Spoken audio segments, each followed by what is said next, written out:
කම්මං දල්ලං කින්ති කරෝමි. කර්මය දැඩි වුණාම මොකක් කරන්නද? අහලා තියෙනවද අර නයි කාලා බේරෙනවා. දල කඩි කාලා මැරෙනවනේ. එහෙමයි අවතර. බුදුහාමුදුරුවෝ අහනවා කර්මය දැඩි වුණාම මොකක් කරන්නද? පුට්ටස්ස ලෝක ධම්මේනේ. චිත්තං යස්සන කම්පති මේ ඉගෙන ගන්න ඕන එකක් මේක. එතකොට අපි කොහොමද ජීවත් වෙන්න ඕන? අකම්පිතව ජීවත් වෙන්න ඕන.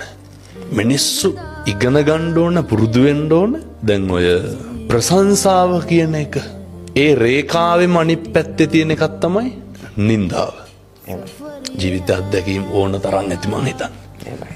මිනිස්සු අර අපේ ලොකු හාමුදුරුවෝ අපිට උගන්වන එකක් තමයි උන්වහන්සේලා මතක තියාගන්න ඕනේ වඳින අත්දැකීම්ම නෙමෙයිද මිනිස්සු බෙල්ල මිරිකන්නේ. වදින අත්දැකීමයි. අර කියනවනේ අර පූජාසනේ ඔබ හිඳුවා ඔබට පුදන මේ ලෝකයමයි නේ.